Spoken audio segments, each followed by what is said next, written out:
Este livro é a mais extraordinária obra da literatura que este mundo já viu. A Bíblia superou em vendas qualquer outra publicação, tendo sido traduzida para mais idiomas que qualquer outra. Algumas pessoas eram tão devotas à crença de este ser o livro da Palavra de Deus que estavam dispostas até morrer neste propósito. Sob o poder de Nero, eles foram devorados por leões ou queimados, presos a estacas por Bloody Mary, a rainha da Inglaterra. Outros usaram este mesmo livro como justificativa para as cruzadas que ceifaram centenas de milhares de vidas inocentes. Esta é a história de como a Bíblia sobreviveu desde os tempos de Moisés até alcançar as margens da América no Mayflower. Numa distribuição Buena Vista Filmes,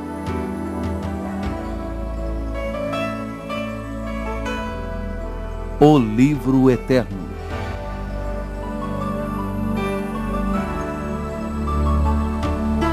A história da Bíblia.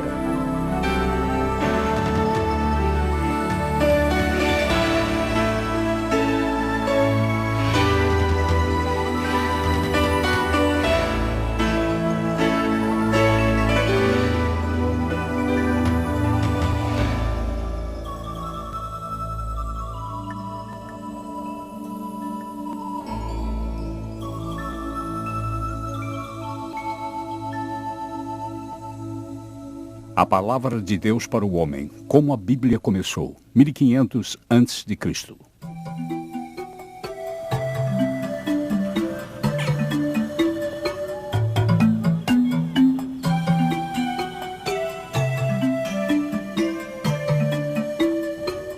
A primeira comunicação escrita por Deus ao homem foi chamada de Decálogo, que significa 10 palavras. Você e eu conhecemos como os 10 mandamentos.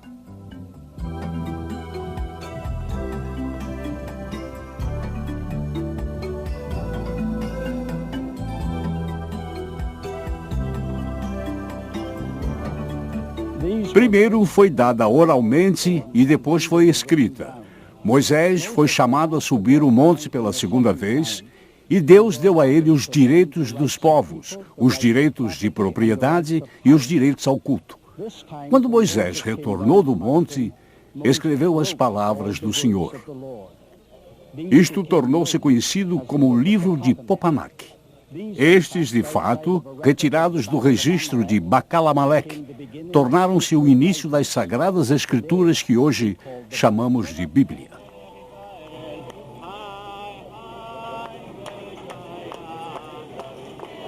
Foram 1500 anos para compilar. 40 autores diferentes contribuíram, e eles escreveram em 3 línguas diferentes. Alguns usaram poesia, outros história e outros biografias. Muitos dos que escreveram eram reis ou guerreiros, e outros eram fora da lei. Tudo que foi produzido tornou-se para nós em 2 testamentos reunidos em 66 livros. O Velho Testamento Canon, 300 anos antes de Cristo. Existe uma palavra que precisa fazer parte do seu vocabulário. Se já não faz, a palavra que me refiro é cânon. Ela refere-se à coleção de livros que constituem a Bíblia. Eu estou interessado na Bíblia como ela se refere aos judeus. Eles acreditavam que a Bíblia foi dada aos homens como uma revelação especial, que vinha de Deus e que era o princípio e o fim de toda a autoridade sobre todos os assuntos. Era a mais alta corte de apelação para a qual todo homem deveria ir. A Bíblia que eles tinham não difere da Bíblia que temos em termos do Velho Testamento. Eles vão dizer-lhes que a canonização das Escrituras não aconteceu numa noite. Não foi decidida numa reunião de conselho. É alguma coisa que Deus fez gradualmente. Quando foi feito, dividiram-se em 3 partes. Eles tiveram a lei, ou que eles se referem como Torá. Tiveram os profetas e depois os escritores, ou como chamaram de hierografia. Isto acontece se vocês olharem no Evangelho de São Lucas, capítulo 24, e em seguida, no versículo 44, vocês observarão que é a mesma divisão da Bíblia que foi dada por Jesus. A escrita era primitiva e não havia letras minúsculas, vogais ou sinais de pontuação e nenhum espaço entre as palavras. e eles escreviam do lado direito do papel para o esquerdo. Eles tinham apenas 22 livros na Bíblia deles. Entretanto, era exatamente o mesmo material que está nos atuais 39 livros do Velho Testamento. Mas quando o acúmulo de tais escritos aconteceu, está dito em Êxodo 24, versículo 4. E Moisés escreveu todas as palavras do Senhor. Quando Alexandre o Grande conquistou o mundo, era uma época de racionalismo filosófico. Os homens viviam fazendo perguntas. Havia estrelas no campo das questões como Sócrates, Platão e Aristóteles. Mas eles não tinham respostas para as perguntas. Eles só tinham as perguntas. Não somente os livros de Moisés foram escritos 1500 anos antes de Cristo, mas lembre-se, de acordo com a tradição, o livro de Jó foi escrito 400 anos antes disso. Em 586 a.C., quando os babilônios vieram e decidiram assolar aquela terra, queimaram tudo que era possível queimar no templo e puseram abaixo todas as rochas e tijolos que o constituíam. Eles levaram o povo cativo e assim o mantiveram por 70 anos. Após todo esse tempo, quando voltaram do cativeiro, se espalharam por todo o mundo. Construíram pequenas sinagogas, onde poderiam cultuar e dar instruções. Para isso, fazia-se necessário uma Bíblia para cada uma dessas sinagogas, e isto resultou em uma nova constituição, a dos escribas. Eles eram exigentes, se autorregulavam da seguinte forma: poderiam apenas usar peles de animais limpos, fosse para escrever ou para encadernar os manuscritos. Cada página não poderia ter menos que 48 linhas, e nem mais que 60. A tinta usada deveria ser preta e de uma receita especial. Deveriam pronunciar em voz alta cada palavra que estava sendo escrita. Deveriam limpar a caneta e se lavarem por inteiro antes de escrever a palavra Jeová. E toda vez que escreviam, deveria então haver uma revisão em 30 dias. E se 3 páginas precisassem de correção, todo o documento deveria ser refeito. As letras, palavras e parágrafos deveriam ser contados, e o documento tornava-se inválido se 2 letras apenas se juntassem. Os manuscritos só poderiam ser guardados em lugares sagrados, e todos os velhos e usados documentos eram enterrados numa cerimônia especial. Antes da invenção da imprensa, esse processo sacrificante contribuiu para a notável precisão das escrituras, quando comparadas às recentes descobertas arqueológicas. A influência grega, 250 a.C.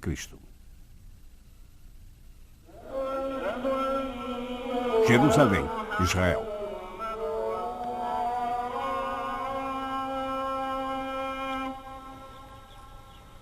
Quando Alexandre o Grande conquistou o mundo, era a época dos raciocínios filosóficos. O homem vivia se questionando. Alguns eram brilhantes na área das questões, como Sócrates, Platão e Aristóteles. Mas eles não tinham respostas às próprias perguntas. Deixaram na mente humana um vácuo, um vazio, algo que precisava ser preenchido, e eles esperavam por alguém que pudesse vir a responder a todas as questões. Quando Alexandre morreu em 323 a.C., o mundo se tornou bilíngue, e o grego era a segunda língua mais falada. Por esta razão, tornou-se importante haver uma tradução da Bíblia para o grego. Por volta do ano de 285 a.C., havia vários judeus que faziam parte da subcultura egípcia. De acordo com a tradição, Demétrios de Palerum, responsável pela mundialmente famosa biblioteca em Alexandria, perguntou ao rei Ptolomeu Filadelfo do Egito se ele conseguiria a tradução grega da lei judaica para a biblioteca.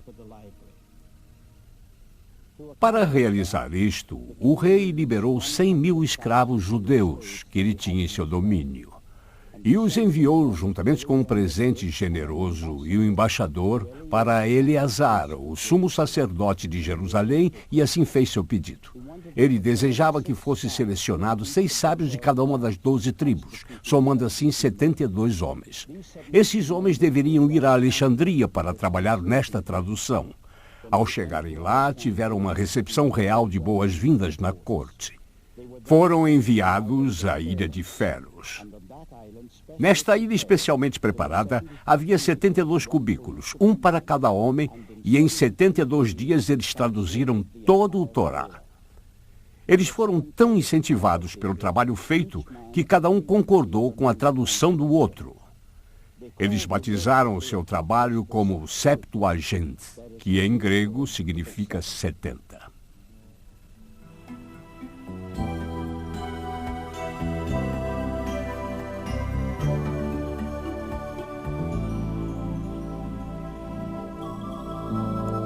O foco messiânico da Bíblia, 4 a.C. Desde a época do cativeiro babilônico, os judeus vinham vivendo debaixo de uma certa opressão. O Velho Testamento está impregnado de profecias que predizem a vinda de um Salvador que libertaria os judeus e destruiria seus inimigos.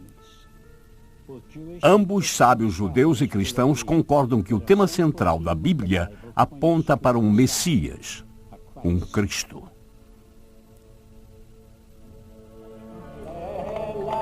A conclusão, portanto, é que o Velho Testamento é cristocêntrico. Ele nos parece um documento danificado pelo tempo, quase incompreensível. Os homens, por exemplo, que figuram em suas páginas, como Adão, Abraão, Moisés e Davi, as estruturas construídas como o tabernáculo, tendo 2 véus e 7 peças de mobília, e a parede como a deste último tabernáculo logo atrás de mim. Mas quando a pessoa do Messias judeu é colocada em foco, o obscuro se torna claro. Os escritores do Novo Testamento afirmam que Jesus Cristo é esse Messias. O povo judeu, no entanto, estava pronto a admitir que ele realmente operava milagres, mas por ser filho de carpinteiro, não admitia que fosse o enviado pelo poder de Deus. Acreditava, no entanto, que era usado por Satanás. Não há dúvida quanto ao que os discípulos acreditavam. Eles diziam que todos os profetas testifiquem através de seu nome quem quer que acredite nele. E o grande problema que Jesus teve foi por reivindicar o título de rei, o que fez com que o Império Romano ficasse de certa forma irritado. O tema do Novo Testamento coloca o Cristo em total evidência, porque eles acreditavam ser Jesus de Nazaré. Os líderes religiosos judeus denunciaram veementemente sua conclusão. Em suas mentes, ele era visto como uma fraude e que não poderia nunca ser o Salvador predito pelos profetas. Para os escritores do Novo Testamento, Jesus era o Cristo, o Messias. Eles afirmavam que, num retrospecto, poderia-se ver que todas as Escrituras profetizavam acerca deste homem, o qual sua mensagem seria a base de quase todas as passagens do Novo Testamento.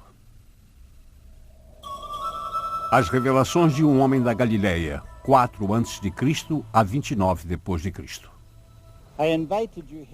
Eu trouxe a esta adormecida cidade de Belém que nos transporta de volta ao livro de Gênesis, por haver milhares de recordações.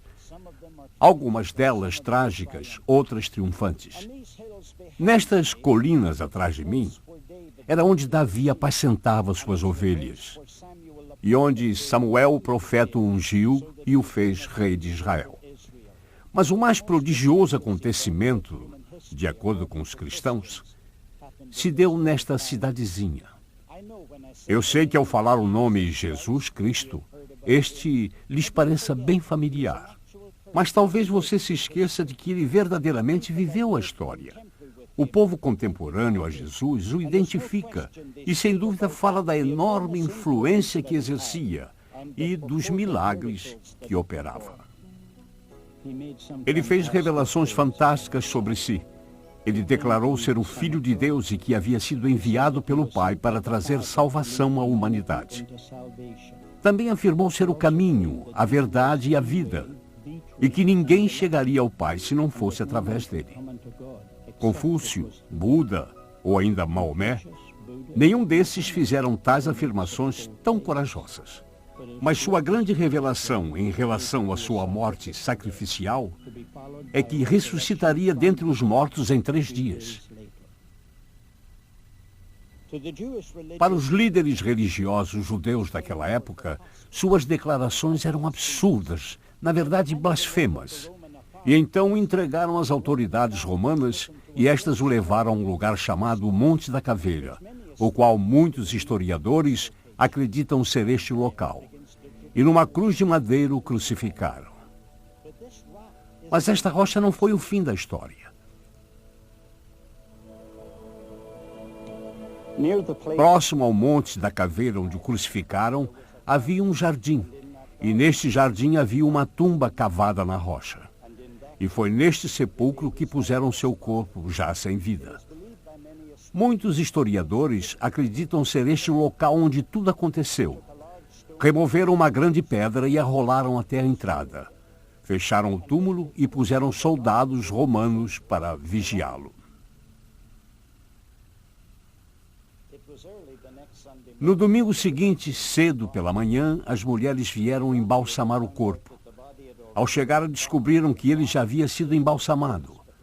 Os lençóis ainda estavam no lugar, mas o corpo não. E logo os discípulos disseram que ele havia ressurgido dos mortos. Mas as autoridades tentaram dar todo tipo de desculpa concebível para explicar o desaparecimento do corpo. Eles disseram, por exemplo, que os discípulos o haviam roubado, mas nunca explicaram como eles conseguiram fazer tal coisa. E nunca expediram uma ordem para prendê-los. Os soldados disseram: nós adormecemos em serviço, porém ninguém nunca os repreendeu por terem dormido em serviço. E qual o tribunal que aceitaria como testemunha confiável alguém que dormia no momento em que o crime era cometido? Para as autoridades, sua morte foi a conclusão de um capítulo desagradável no calendário de uma nova seita religiosa. Para os escritores do Novo Testamento, a ressurreição de Jesus foi a confirmação definitiva de que ele era o verdadeiro Messias. O apóstolo Paulo escreveu que se Cristo não tivesse ressurgido dentre os mortos, nossa fé seria vã. Sendo fato ou ficção, literalmente transformou os discípulos de homens amedrontados que se escondiam atrás de portas trancadas a líderes dispostos a serem perseguidos e até morrer em nome de sua fé neste homem. A compilação do Novo Testamento, de 0 a.C. a 90 d.C. Se fôssemos pegar o primeiro século e dividi-lo segundo os fatos verídicos, teríamos 3 divisões. Primeiro seria o período da verdade viva. No tempo em que o mestre dos discípulos estava vivo, e enquanto ele viveu, suas palavras foram importantes. Está registrado, segundo o Dr. Lucas, que escreveu seu evangelho, que ele era poderoso em palavras e atos. Isso significava que suas palavras eram oráculos e seus atos milagres. Quando chegamos ao segundo período, do ano 33 ao 50, seria o período da tradição oral. Eles não se preocuparam em escrever, pois acreditavam que ele voltaria em breve, e escrever era desnecessário. Mas quando se chega à terceira divisão do ano 50 a 90, então é o período da comunicação escrita. Foi nesta época em que certas condições ocorreram que exigiu-se a escrita de cartas, e estas cartas tornaram-se base do Novo Testamento. O cristianismo crescia em tal proporção que os apóstolos mal conseguiam manter o ritmo, com a rápida expansão. O hábito de escrever cartas se tornou uma ferramenta indispensável para se comunicarem com a igreja que acabava de surgir. Em alguns casos, eles escreviam para recrutar novos membros, em outros, para encorajar. Estas mesmas cartas se tornariam parte da Bíblia. Pedro escreveu aos cristãos hebreus que se difundiram ao longo da Ásia Menor por causa da severa perseguição, para a qual precisavam de um maior encorajamento. Embora tendo sido retratado como foi em Atos, capítulo 12, foi fiel até o fim de seus dias. João, sendo o mais jovem dos apóstolos, sobreviveu a todos. Ele escreveu 3 cartas ou epístolas, as quais inspiravam a uma vida santa, e um evangelho o qual destacou coisas que foram omitidas pelos 3 outros escritores. Seu trabalho mais extraordinário foi escrever quando estava exilado na ilha de Patmos. Ele levantou o véu e nos permitiu ver o futuro em seu livro, que se tornou conhecido como Apocalipse.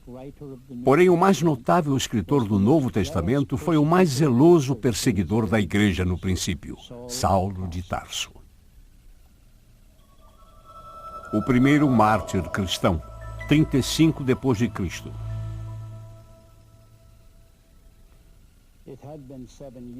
Havia-se passado 7 anos desde a ressurreição de Jesus Cristo, e um problema surgiu entre as viúvas gregas e hebreias. E a fim de solucionar tal problema, selecionaram 7 homens a quem chamaram de diáconos. Todos possuíam nomes gregos. 2 deles tornaram-se famosos. Um foi Filipe e o outro Estevão. Estevão foi o primeiro a ser o centro das atenções. Ele foi diante do Sinédrio, acusando-os de terem assassinado o Messias, e, baseado num versículo em Isaías, afirmou que Deus não habitava em um único lugar. E uma vez dito isso, levantou ira tanto aos saduceus quanto aos fariseus. A razão pela qual os saduceus não gostaram do que Estevão disse era porque não acreditavam em anjos ou vida após a morte, e aceitavam apenas a inspiração do Pentateuco. Já os fariseus não gostaram, pois acreditavam na inspiração de Isaías, mas não aceitaram sua interpretação.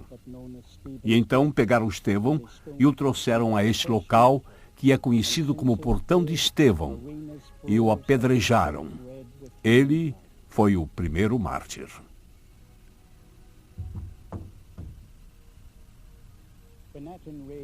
E desde aquele dia, o chão das arenas foram encharcados com sangue humano. Quando aquela turba enfurecida começou a apedrejar Estevão, tiraram suas mantas para facilitar o trabalho. Havia um homem de meia-idade que não participava do ato, e eles puseram suas vestimentas a seus pés. Ele presenciou e ouviu coisas que não esqueceria pelo resto de sua vida. Eles referiam-se a ele como Saulo, porém mais tarde se tornou conhecido como Paulo, o apóstolo. Paulo era da cidade de Tarso da Sicília, uma província grega, e seu ambiente de filósofos, gramáticos e poetas deve ter contribuído para sua habilidade intelectual. Sua família era de judeus rigorosos. Tanto ele quanto seu pai eram fariseus. Ele era fluente na língua hebraica. Escolheu o colégio de rabinos em Jerusalém para seus estudos e foi instruído aos pés do muito conceituado Gamaliel. Quando mais tarde esteve diante do Sinédrio em Jerusalém, disse-lhes que era romano, isto é, possuía a cidadania romana. A reação deles a essa informação testificou seu valor. Esta cidadania o isentou da escravidão e o livrou das punições degradantes, como açoite e crucificação. Deu-lhe o direito de apelar sobre qualquer que fosse a decisão da corte do imperador. E o mais importante de tudo, garantiu-lhe a liberdade para percorrer o mundo. Ele foi possuído por um incontrolável desejo de perseguição aos cristãos ao presenciar o que fizeram com Estevão. Sua sede era insaciável. Ele aumentou o seu campo de perseguição partindo numa missão até Damasco. E nessa jornada, através de uma visão, ele radicalmente converteu-se a Cristo. Sua paixão, no entanto, nunca diminuiu. Foi meramente redirecionada.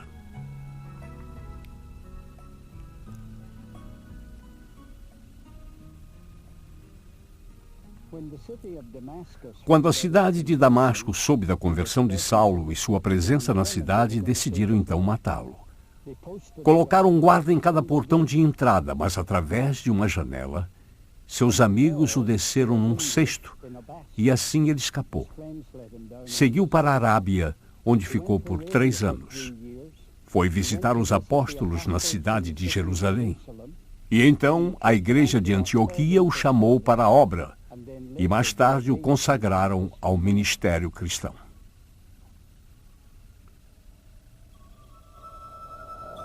A caneta poderosa de 45 a 68 depois de Cristo. Ele se tornou um mito em sua própria época.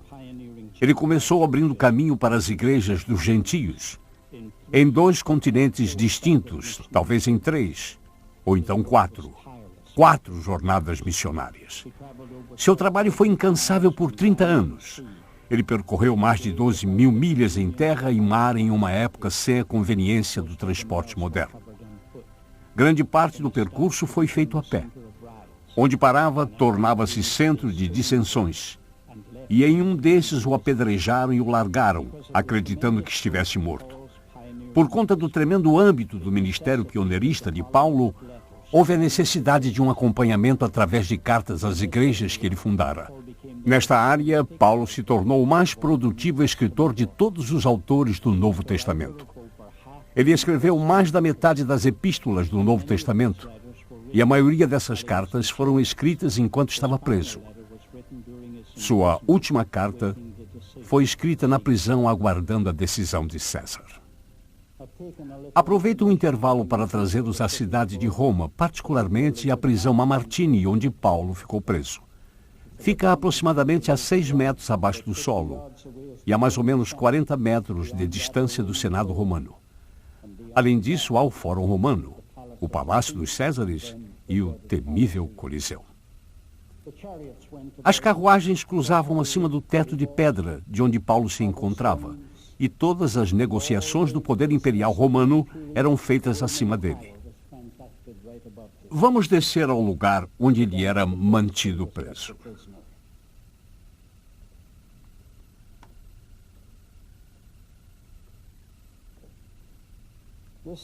Esta é a legítima cela de onde Paulo escreveu a última carta.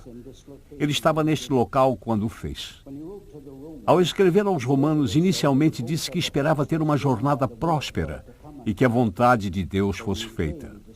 Mas quando ele veio, se autodescreveu como Paulo, o ancião. Ele tinha correntes em seus braços e soldados à sua volta. Sentia muito frio e falava num manto que havia esquecido em Troade. Ele estava sem amigos e dizia: Dimas me abandonou amando o presente século, ele disse. Na minha primeira defesa, ninguém foi a meu favor. Antes, todos me desampararam. E sentia que tudo estava acabado. E disse: estou pronto para ser oferecido por libação. Se fosse possível para nós, de alguma forma, conhecer a pulsação de Paulo e assim descobrir o que sentia e perguntar-lhe: como está Paulo? Ele diria: sou um apóstolo de Jesus Cristo, pela vontade de Deus. De Jesus Cristo sem temer o poder imperial, pela vontade de Deus, sem mudar sua confissão, mesmo em circunstâncias adversas. Nós diríamos: e quanto a morrer, Paulo? Como se sente em relação a isso? Ele falaria: o tempo da minha partida é chegada. Combati o bom combate, completei a carreira e guardei a fé. Já agora a coroa da justiça me está guardada. Em outras palavras, quando se mede o poder da dor, não há como contestar o fato. É mais afiada que qualquer espada.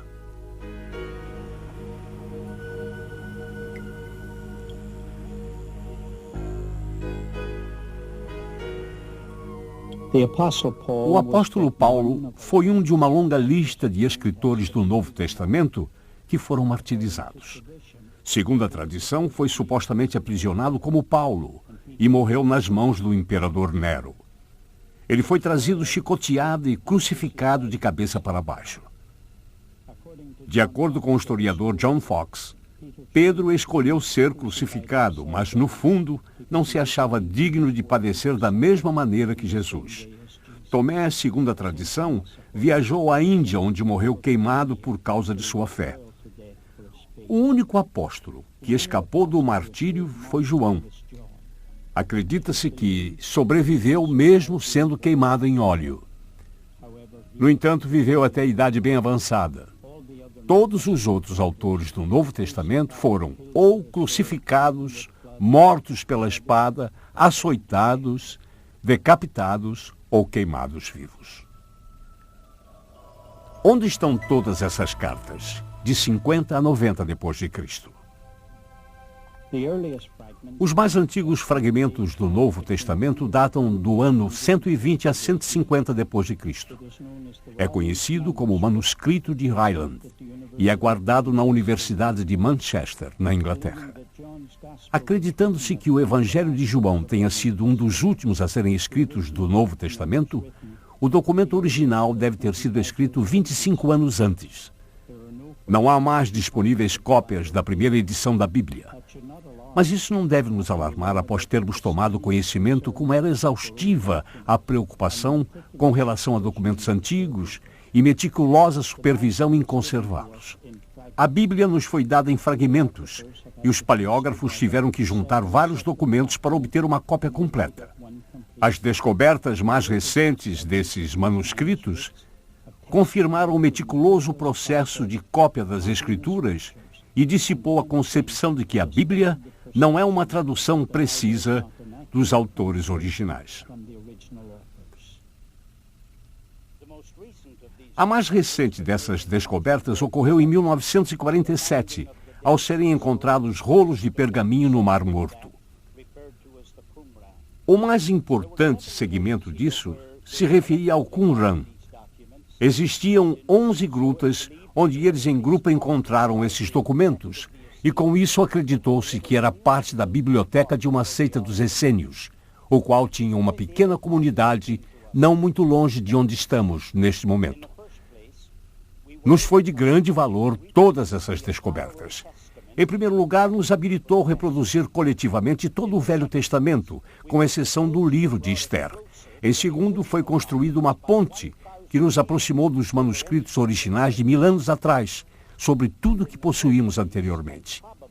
E em terceiro lugar, e provavelmente o mais significativo, descobrimos que realmente não tivemos que fazer nenhuma alteração no que fora traduzido originalmente na Palavra de Deus.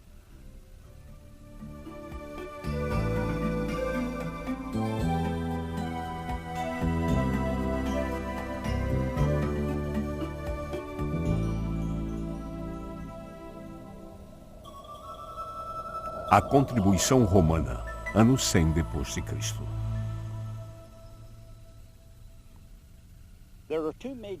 Houve duas grandes contribuições feitas por Roma ao cristianismo, embora não tenha sido intencional. A primeira foi no campo da lei administrativa. Data-se do ano de 451 depois de Cristo, quando tinham o que chamavam de 12 lápides. Mas o império cresceu até se tornar 120 mil pessoas. Com isso, desenvolveram um processo jurídico.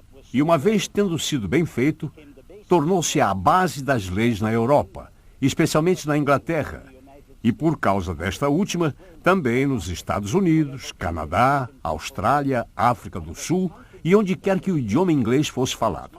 Foi uma grande contribuição ao cristianismo, pois onde quer que seus cidadãos fossem pelo mundo, estariam debaixo dessa proteção.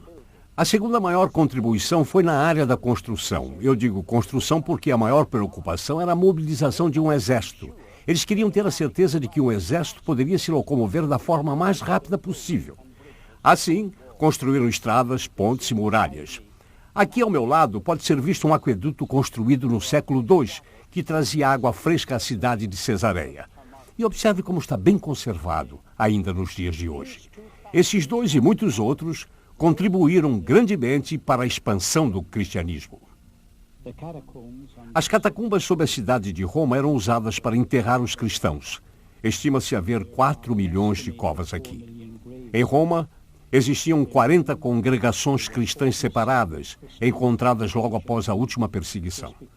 Nesta época, os cristãos poderiam ser encontrados no Império Romano, bem como na distante Inglaterra. Não somente cresciam numericamente, mas penetravam verticalmente através de cada segmento social. Sabemos que não somente os pobres, mas também os ricos seguiam com prazer. O cristianismo nunca sobreviveria sem a Bíblia. Era o que a igreja primitiva tinha em comum. Se tornou o verdadeiro fundamento no qual os seus seguidores viviam e morriam. Dando os primeiros passos, ano 150 depois de Cristo. Tenho certeza que cada pai lembra-se dos primeiros passos de um bebê. E de igual modo, estou certo de que vocês adorariam ter uma câmera para registrar esses primeiros passos num filme e recordar as pernas bambas, os passos incertos, o que significava que o bebê tinha músculos no corpo. Só faltava se desenvolver. É mais ou menos da mesma forma que a igreja cristã entrou para as páginas da história. É controvertido o que causou isto, mas é demonstrado pela igreja primitiva que havia músculos em seu corpo e estes iriam desenvolver-se.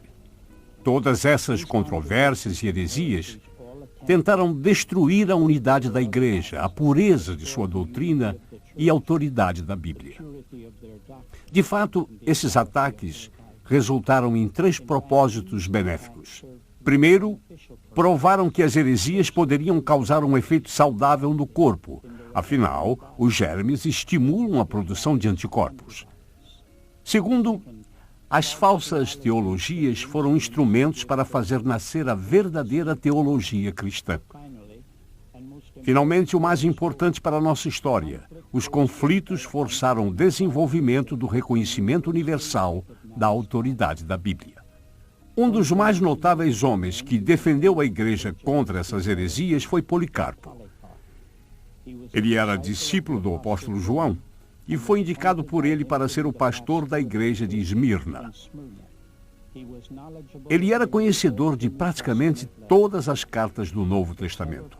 Após muitos de sua igreja enfrentarem corajosamente os leões, os perseguidores clamavam pelo seu pastor, Policarpo.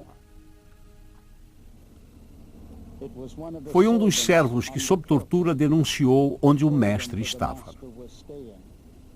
Eles foram a seu encontro, prenderam-no e trouxeram-no à cidade. O chefe dos magistrados o colocou em sua carruagem e pediu para chamar o imperador de senhor e oferecer sacrifício a ele.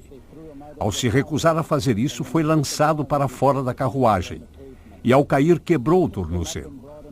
Eles o pegaram de volta e o levaram à arena. Lá, o juiz deu-lhe a oportunidade de amaldiçoar a Cristo. Desta forma, seria libertado. E ele deu a famosa resposta: por 86 anos eu o servi, e a mim nenhum mal ele causou. Como eu poderia blasfemar contra meu rei e salvador? Ao perceberem que ele simplesmente não temia os leões, alguém nas arquibancadas gritou: queimem-no! E isto ecoou por toda a arena e logo todos gritavam: queimem-no! Queimem-no! Quando ele foi lançado ao fogo, o executor, insatisfeito por estar queimando rápido demais, penetrou uma lança em seu corpo. Quando o martírio terminou, seus amigos, remexendo entre as cinzas, encontraram os ossos e os levaram para fazer um enterro decente. As transformações do Coliseu de 80 a 303 d.C. Aqui atrás estão as ruínas do velho Coliseu romano. Ele começou a ser construído pelos Vespasianos no ano 72 d.C. e foi concluído pelo seu filho Tito no ano 80 d.C. Mas vieram os normães em 1084 e o deixaram do jeito que o vemos hoje. Mas por que foi deixado neste estado? Provavelmente por ser um monumento aos mártires cristãos. Sem dúvida que é o símbolo do poder da Roma imperial. Por outro lado, é uma das páginas obscuras da história humana, na qual a igreja teve que enfrentar dura perseguição. A história dos mártires é contada em 10 capítulos e 10 diferentes séries de perseguições ocorreram contra a igreja. Elas podem ser citadas assim: até o ano 250 d.C. era a nível local, mas acabou se tornando uma questão para o Império. Em segundo lugar, era tudo normal, embora nem sempre centralizado em um imperador. O alívio, o apaziguamento veio com a morte do imperador. Embora uma perseguição judia tenha precedido isso, a hostilidade romana começou no ano 64 d.C., ocasionada por Nero. O historiador romano Tácito fez um relato da cidade de Roma em chamas. Nero declarou que isto tinha sido obra dos cristãos e matou muitos deles após terríveis torturas. Outros historiadores falam de uma manta incômoda que os cristãos eram obrigados a usar. Era feita de um tecido grosso coberto com piche, cera e enxofre. Vestidos com esta manta, eles eram pendurados pelo queixo com lanças afiadas, fixadas no solo e incendiados. Nero os colocou em chamas à meia-noite para servirem como tochas para a cidade. Histórias são contadas de que casas eram lotadas de cristãos e em seguida incendiadas. Grupos de 50 amarrados com cordas eram lançados no mar, espadas, cadeiras incandescentes, rodas para esticar corpos humanos e garras de ferro para rasgá-los. Todas essas tentativas de Roma eram para acabar com a influência dos cristãos. Existem 4 razões fundamentais para a perseguição aos cristãos pelo Império Romano. A primeira era política. Os cristãos costumavam se reunir à noite em locais clandestinos e eram suspeitos de formarem um outro partido político. A segunda era religiosa. Eles se recusavam a oferecer incenso no altar para César, reconhecendo que ele era Deus. E a terceira era social. Eles tinham uma filosofia de vida distinta. Acreditavam que todos os homens eram iguais. A filosofia romana era Nero em uma das extremidades da escala social e os escravos na extremidade oposta. E, por fim, tinham as razões financeiras, pois o povo vivia, por exemplo, da confecção de efígies e pequenas imagens de idolatria da deusa Diana, e o evangelho as tirou do mercado. A 10ª e última destas séries ocorreu no mês de março do ano 303 d.C. Foi um édito emitido pelo imperador Diocleciano. Ele decretava fim a todas as reuniões, destruição de todos os templos, a deposição de todos os oficiais, o encarceramento de todos aqueles que persistiam na desobediência e em submissão a todos os escritos sagrados que, por sua vez, deveriam ser confiscados e queimados. Eusébio, o historiador, confirmou que um posterior édito ordenava aos cristãos a oferecer sacrifício aos deuses pagãos, senão seriam mortos. Ele também relatou que as prisões ficaram tão lotadas que não havia espaço para acomodar os criminosos. A perseguição afrouxou quando Diocleciano abdicou e se aposentou no ano de 305 d.C. Galério estabeleceu um decreto em seu leito de morte no ano 311 d.C., dando tolerância ao cristianismo. Quando alguém questiona que proveito se faz desses 241 anos de perseguição, admitimos ser uma difícil pergunta a ser respondida. Mas se você reconhecer que debaixo de cada onda de perseguição, o número de fiéis aumentou, consegue perceber que eles enfocaram a definição do que era uma igreja? Eles ainda questionavam o direito daqueles que se comprometiam sob perseguição de manterem ou não uma amizade com os demais crentes. E então, há a questão a respeito da autoridade da Bíblia. Mas quando paramos e pensamos, tinham certas cartas que, mesmo sem serem ainda canonizadas, possuíam suprema autoridade e redirecionavam as prioridades do povo. Agora há um interesse neste livro indestrutível.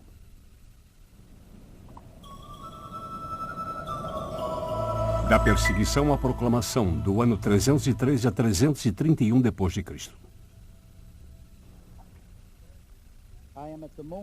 Estou agora numa das 7 colinas de Roma e provavelmente a mais importante delas. Isto porque foi o centro de sua vida religiosa e onde os Césares construíram seus palácios. Porém, toda a estrutura foi modificada por Michelangelo no Renascimento, e aqui pode ser visto, graças a ele, uma estátua de Constantino. Apesar do fato de Constantino ter posto um fim às perseguições contra a igreja, suas prioridades foram mal direcionadas. Ele considerava fluxo o sinal de aprovação divina.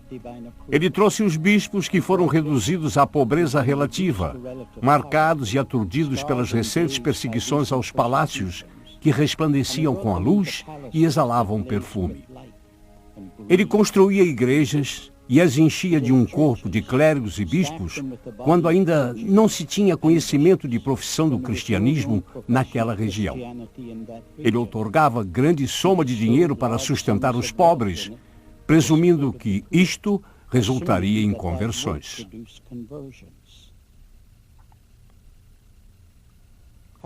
No entanto, ao dizer todas essas coisas negativas a respeito de Constantino, posso mencionar uma positiva.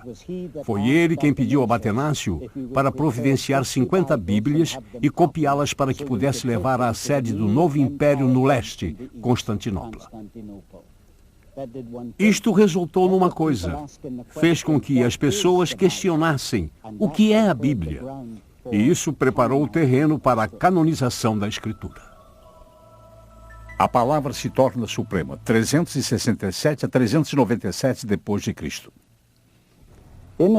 À medida que a igreja primitiva estava esperando o breve retorno de seu Salvador, e à medida em que ele ordenava para ir e pregar o Evangelho a toda criatura, eles realmente não se interessaram mais em escrever. Não tinham tempo para tal. Então houve uma época em que, eu entendo, foi retomada a escrita apenas para tentar captar o sentido da mensagem. Não estavam preocupados com as palavras que iriam usar, o tempo verbal ou a sintaxe. Eles simplesmente queriam expor informação suficiente para converter as pessoas e ganhá-las para o cristianismo. Mas então veio aquele terrível tempo de perseguição Diocleciano em 303 d.C. Eles fizeram algo que nunca havia sido feito antes nessas perseguições. Eles exigiram a destruição de todos os documentos sagrados. Não sabemos o que perdemos nesta época. Nós acreditamos que havia literalmente milhares de documentos que nos foram tomados por causa dessa perseguição.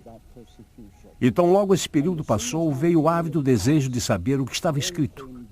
Neste período, os escribas estavam muito ocupados, e sua ocupação principal era naquilo que supostamente seriam as cópias das Sagradas Escrituras, mas já havia literalmente 13.000 dessas cópias circulando em Crisendom.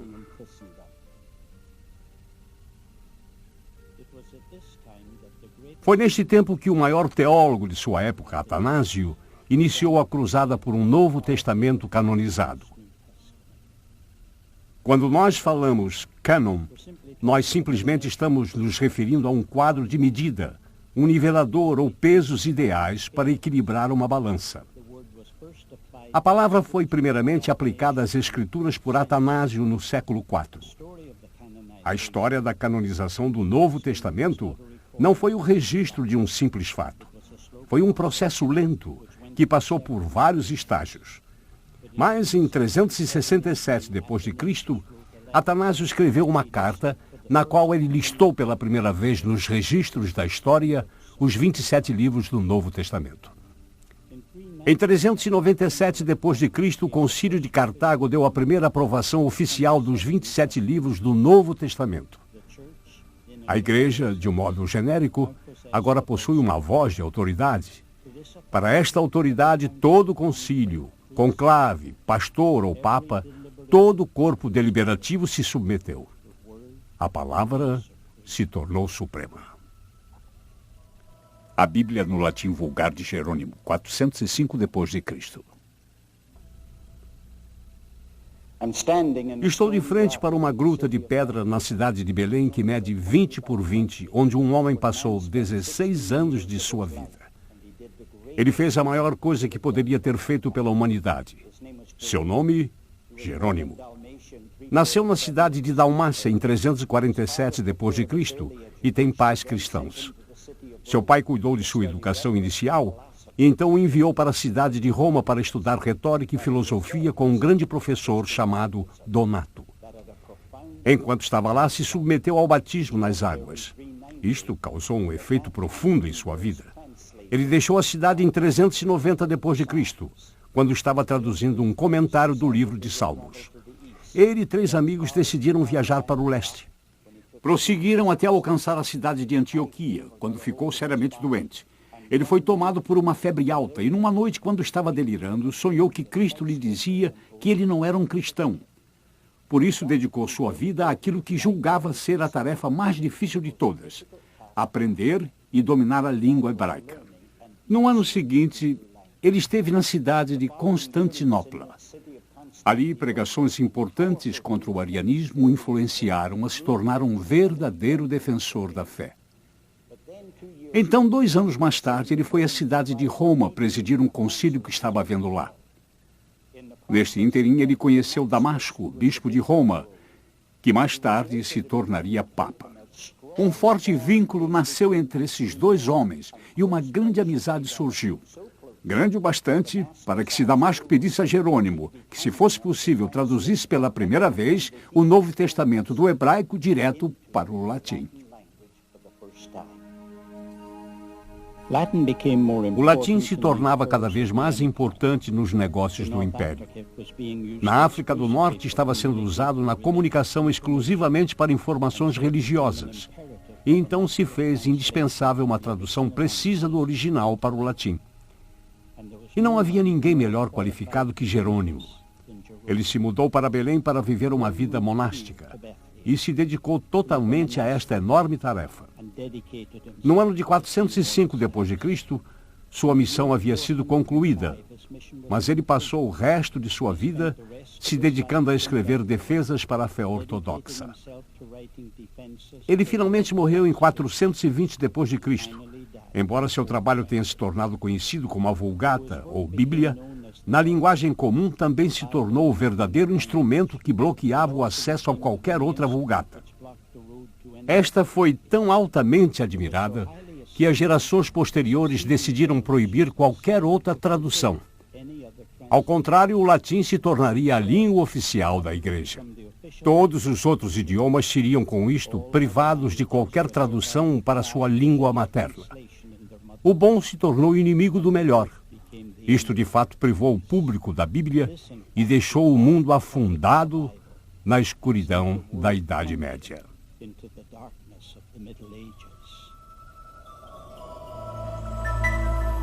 O movimento no mosteiro ano 382 d.C. Estou bem em frente ao mosteiro trapista situado entre Tel Aviv e Jerusalém e quero falar sobre o assunto monasticismo. Jerônimo veio até Roma para mediar um concílio no ano 382 d.C. E ao chegar aqui, ele pôde ver a influência secular da Igreja. A opulência da Igreja, a luta pela autoridade e a falta de piedade muito o perturbou. E ele se tornou um pregador no monasticismo. Quando ele deixou Roma rumo a Belém para terminar a tradução da Bíblia, alguns dos seus o acompanharam. Um deles era uma viúva muito rica de nome Paula. Ela e seu filho foram para Belém e fundaram 4 conventos.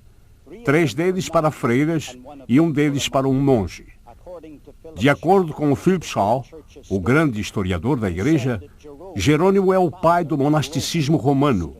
E não há dúvida que depois de Jerônimo todo o caminho floresceu desde a Ásia Menor até a Grã-Bretanha. Belém, Israel.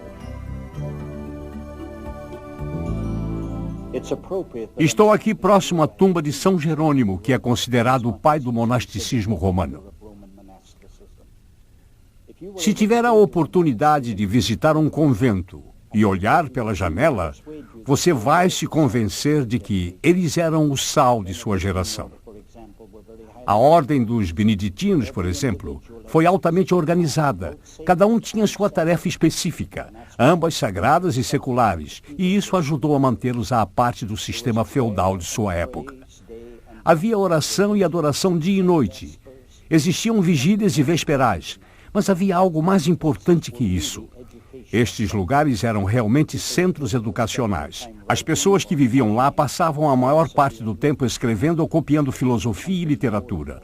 Mas eles fizeram algo mais importante que isso.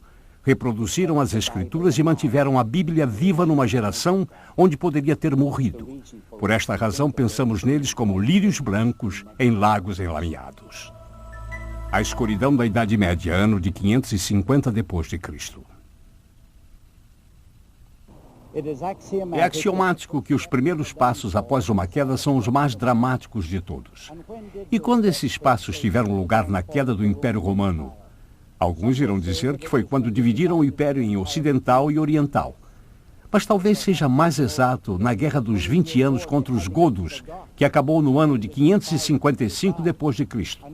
E apenas 13 anos mais tarde, uma outra tribo germânica, os chamados lombardos, vieram e invadiram a cidade. E o que os godos não destruíram, estes o fizeram.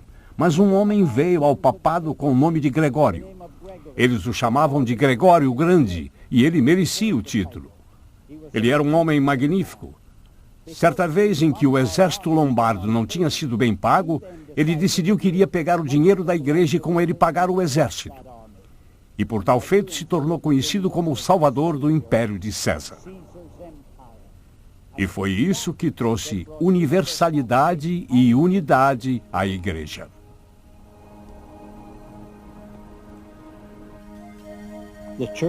A igreja foi o poder absoluto durante esta época.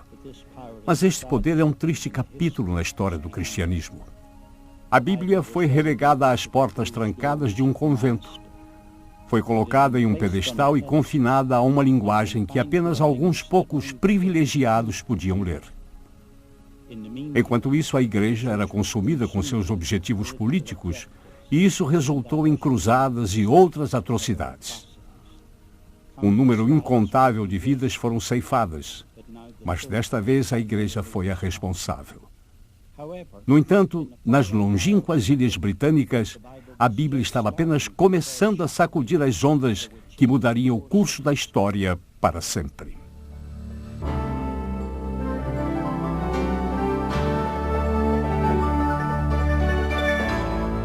Versão brasileira Audio News.